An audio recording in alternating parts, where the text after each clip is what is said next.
Angela Merkel is under fire after thousands of Germans turned out for rallies taking place across the country to protest against the Chancellor's lockdown orders. German police arrested dozens in Berlin on Saturday after the protesters there flouted the lockdown measures they were demonstrating against.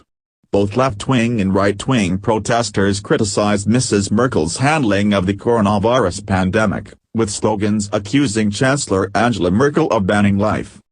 Around 180 police officers were scrambled to the event, which ended with more than 100 people arrested. Police officials cracked down on protesters, urging them to disperse after explaining that the gathering was not in line with the rules.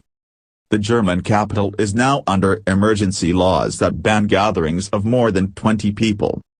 The protesters' website called for an end to the state of emergency since Germany has one of the fewest death tolls for the virus.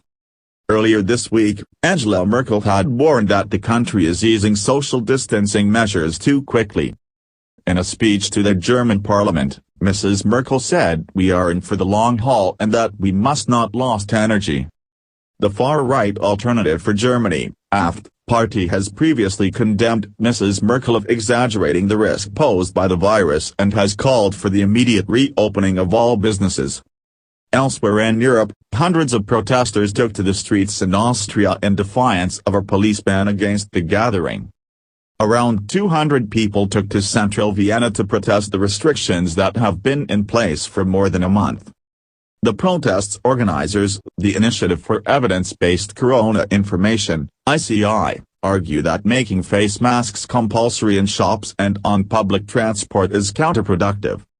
They have warned their protests against the lockdown will intensify, with a new, bigger demo in just a week's time. Earlier this week, riots erupted in Parisian suburbs for 4 consecutive nights as the lockdown sparked social unrest. On Tuesday night, crowds of youths in Villeneuve-la-Garenne, north of the capital, torched cars and threw fireworks at riot police. Anger also erupted along the Polish-German border after Polish residents who work in Germany protested against the border closure, with many chanting to let them work. Poland was one of the first European Union states to close borders due to the outbreak of the new coronavirus. Anti-lockdown protests have not become as common in Europe as they have in the United States, where protesters have regularly taken to the streets in several states.